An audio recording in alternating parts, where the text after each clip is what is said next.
So,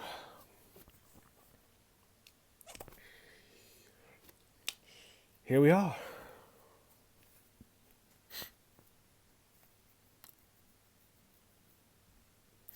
Let's get this over with. Hello, boys and girls, ladies and gentlemen. My name is Clayton Zucker. Welcome to another My Thoughts On. Today, I will be talking about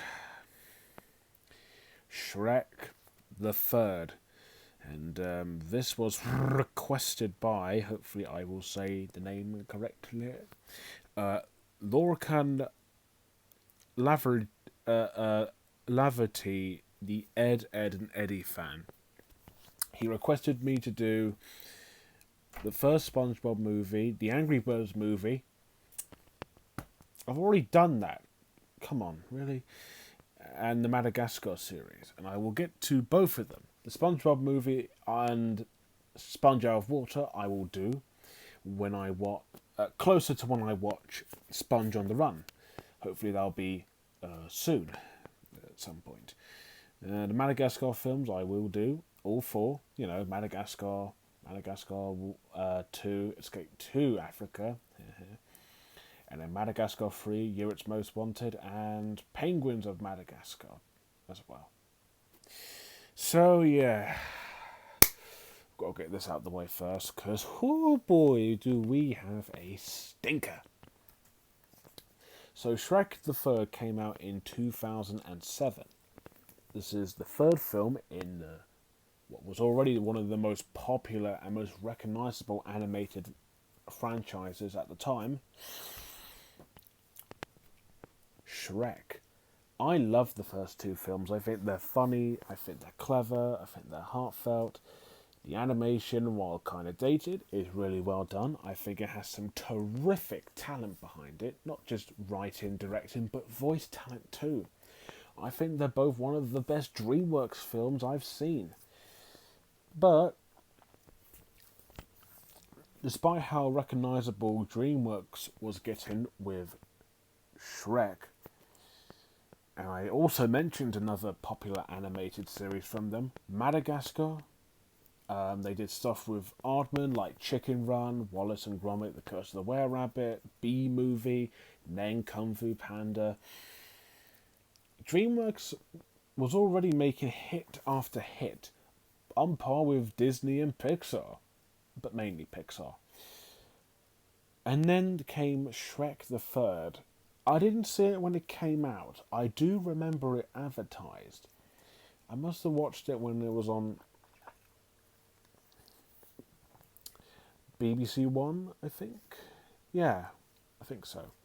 A lot of these films I don't remember watching, but I do remember when they came out. And with Shrek the Third, yeah, oh boy, we got a stinker. I've heard this is the worst film out of all of them. And while I say I agree, I don't remember hating it. I just remember being very underwhelmed by it. So has my opinion changed at all? Probably not, but let's talk about it anyways. So what is Shrek the Third about? Well, this takes place after the second film, and if you know what happens there, you know. So Prince Charming, who's voiced once again by Rupert Everett, he wants to rule far, far away after the king, King Harold, voiced by John Cleese, passes away. And the next person to be king is, the next person to be in line to be king is Shrek, voiced once again by Mike Myers. However, he doesn't want to be king because he's an ogre. And he knows that he's not good at it. He rather wants to be back where he is, at his swamp. And after the king tells him that there is a new heir who's up for being the king, named Artie, or Arthur, voiced by Justin Timberlake. So Shrek, Donkey, voiced by Eddie Murphy, and Puss in Boots, voiced by Antonio Banderas, goes on this journey to find Artie. Well, at the same time, Fiona, voiced by Cameron Diaz, is pregnant. And so this gets Shrek thinking what it would be like to have children. And while that's going on, Prince Charming attacks far, far away and has plans to take over and eventually kill the lovable ogre. Okay, so I'll admit, I will be very, very positive for a minute. The opening scene is not too bad. It's funny. We have an understanding why Prince Charming wants to do what he wants to do. And I can see where he's coming from as a villain. And it does start off a bit funny, and I will admit, yeah, it does. But then, as it continues, it gets worse. Not quite Shark Tale or Turbo levels of unbearable, but it just gets less funny, less creative, less clever, and it just becomes one of the most, how do I put this? One of the most average, boring, pandering, mediocre animated films I've seen from 2007, even though technically I didn't see it when it came out. Man, I mean, what happened? Because the first two Shreks, yeah, they had poop and toilet humour, but there was very little of that, and the film remained clever, funny, and you really cared about Shrek and Fiona, and Donkey as well. Here, this has become Ice Age levels of, like, the director and the people who made these movies don't care. They're just there to make money, just like most sequels. I mean, yeah, Shrek 2 did too, but at least Shrek 2 knew how to follow up from the original and gives it more than what it should. You know, more humour, more characters, more clever references and clever jokes. And Shrek 2 delivered that perfectly. This one, about 30 to 40% of the time, the rest is every humour you could find in a kid's film. Burp jokes, butt jokes, references to products. They say these very modern phrases. There's an occasional, like, one scene where it kind of drags on a little bit. There's a scene where Fiona's dad, King Harold, and spoiler alert, I guess, but who even I don't think I've met anyone who likes this film. I've probably met someone who thought it was like all right, but spoilers anyway. So there was this scene that did start off like, you know, oh, it's a bit sad, but then they kind of drag it on. So, you know, he's like, the king was acting like that when he was dead, and we think he's dead, and then he just goes. You've seen this before, where they like grab, where their hands go across their heart, and they get their hands out, and they go. They exaggerate their deaths long. I hate when films do that. I hate it. It's not funny. It ruins the emotional moment, and it just feels out of place, except for comedy. And there are a few scenes where it just kind of drags on, and there's also a bit of foreshadowing as well, with Prince Charming in his play, where the castle falls onto him. Not a real one, just made out of cardboard. So this film clearly doesn't care about storytelling. It cares about humour. And I don't mind as long as the film's funny. And like I said, there are a few funny moments, but not that many. Most of it's just boring, pandering, modern, mediocre. But how's the story? The story is surprisingly uninteresting and boring. And you think Shrek and his gang would go on this big quest to find the new person who's going to be in line to be king of Far, Far Away. And also, I'll never get tired of Far, Far Away that looks like a Hollywood sign. That's clever. I mean, they find him, they go and see this magical wizard named Merlin, voiced by, no joke, Eric Idle. Yep. And you'd think the journey would be long or epic, but no, they go to a high school. A high school in far, far away. Well, with magical creatures and whatever. And you see, the popular girls, the bullies of Arthur. Oh my god, this movie is so predictably cliched and very modern and very bland. What happened? I mean, clearly they don't care about what they're making. They just think about ching. Oh, the Doshi monies are all in, aren't they? And as the film would go on, okay, the more predictable it becomes, the more you just don't care. The first film, the first two films did that, but you cared about these characters and their journey, and you want them to succeed at what they're doing, and you like them because, yeah, I mean, Shrek is a bit, grumpy, he's a bit bossy, but he's still a lovable ogre who can be a bit of a naive dimwit sometimes. And Donkey may be annoying, but he's funny. And Puss in Boots is charming and helpful. And in here, they are pretty much both of them are just Sid and Diego from the Ice Age movie and sequels. They just are there for comedy purposes. And yeah, they can be funny, but it's just they don't care. And there's a message about no matter who you are, you will always be who you are. Fucking hell. These films are becoming This film is so fucking preachy as well. The message, good as it is shoved into your face and pushed like pie. Like throwing pies at clowns or something. Yeah, so Chris Miller and Raman Hugh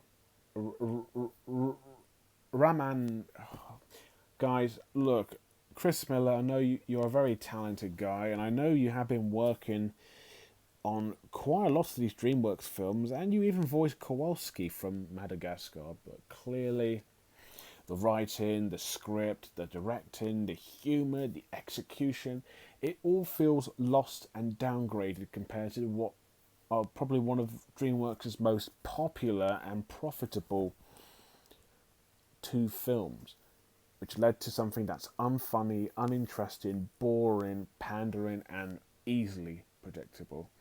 And that's not what Shrek is all about.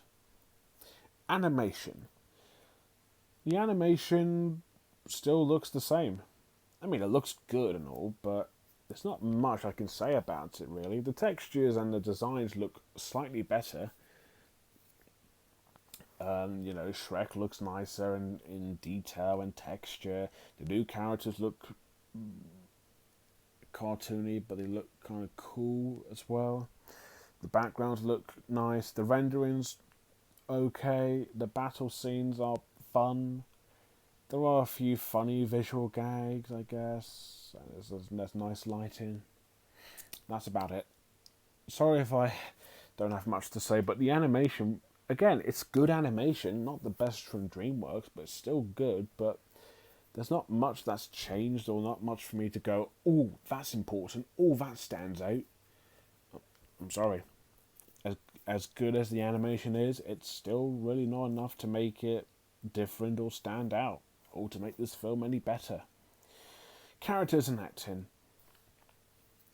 When I say this film is exactly like Ice Age, I mean it's exactly like Ice Age. Shrek's personality has changed a little bit. He went from a grumpy, yet heroic, yet a bit of a wisecracking ogre to a grumpy, unlikable, juvenilely kind of boring character. And I used to like Shrek, but what happened? I mean, I know what happened, but come on. These guys are better than that. Donkey is still just the same, but he's become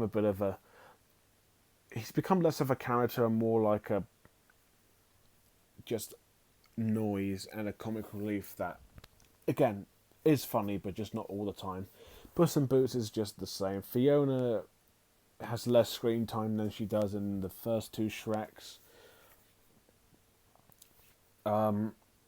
The princesses are just comic reliefs who are a bit funny, but that's it. Same with Pinocchio, the gingerbread man, the wolf, the three little piggies, the three blind mice. They are just themselves, and despite not having much screen time, you honestly just do not care, and they don't really do much to help the film become more tolerable. Prince Charming, however, is the only character that's ever evolved and is actually more interesting, funny, and I actually rooted more for him than everyone else. Speaking of which, the villains are actually a lot more, well, I wouldn't say quite fleshed out, but they are way more funnier than all these characters.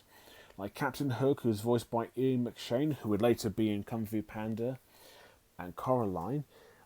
And who else? You've got the trees as well. You've got the I'm trying to think who else. Yeah, Captain Hook, trees. You've got the Cyclops. You've also got the evil queen from Snow White. All these villains are more. All these fairy tale villains are so much more funnier and interesting than the rest of them. The new characters like Artie and Marlin are actually probably the best characters in the film besides Prince Charming. They're more funnier, they're more interesting, and they're entertaining as hell. What can I say? And yeah, that's about it. The voice acting is, it's still good. I mean, these guys are still funny, but it's just what they are delivering and how they are saying it is kind of, Mike Myers is still great. Eddie Murphy is hilarious as always. Antonio Banderas is charming. Cameron Diaz, Julie Andrews, Rupert Everett, Eric Idle, Justin Timberlake. These people are funny, and I can see what they're trying to do, and they are funny at what they are doing, but at times it's just a bit off. Just a bit. What can I say about Shrek 3? It's not a terrible film. I will say that. I don't despise it. It's not as terrible as Turbo, Shark Tale, or I'm trying to think what else. But at the same time, it is bad. It is really bad. It could have been better, but wow, I can see why people freaking hate this thing. The story, the characters, the humour, the writing, the execution. There is no care for this film. Again, it's funny now and then. The animation's good and the voice acting is at least tolerable. Unfortunately, it's not enough for me to actually say it's good. Even Trolls was at least watchable, and even its sequel too. This is at least better than I'm trying to think what other DreamWorks film I like. Well, I mentioned Turbo and Shark Tale, but that's seriously all I can think of. I'm sure there's like more that I can think of, but that's all I... Actually, let me look at my list real quick. Nope. No. It's worse than... It's not as bad as those films, but yeah, it's still bad. Okay, so I gave it a 5.5 last time. Unfortunately, I'm going to have to give it a 5 out of 10. This could have been just like the first two if they didn't fuck it up and make it just a cash grab. Again, it's not the worst thing I've seen, but it could have been so much better. So yeah, Shrek the Third. Oh, what a doozy to get through. At least that's over. So next up, I don't know what I'm going to do. I will do another request my thoughts on. I'm not sure which one yet, but like I said, I will get to all of these eventually. It just takes time. So if you actually have the audacity to like Shrek 3, do you think it's good, bad, decent? Do you want to see it? Let me know below. And what's your favourite Shrek film? I'm interested. What is your favourite film from the franchise? And as always, thank you guys for watching. Don't forget to like, comment, and most importantly, subscribe. And until next time, I did act a bit like an ogre. Oh, and by the way, remember when I said Fiona was pregnant? There's a scene that involves baby ogres, and they are the most disgusting, terrifying things I've seen. And I know that because they're ogres, but animation-wise, they look hideous. And also, there's a scene where you've probably seen this, where Shrek finds a baby in his swamp, and it pukes, and Shrek's naked. You can tell this humour is really going down the fucking hill and giving you a good old slap to the face.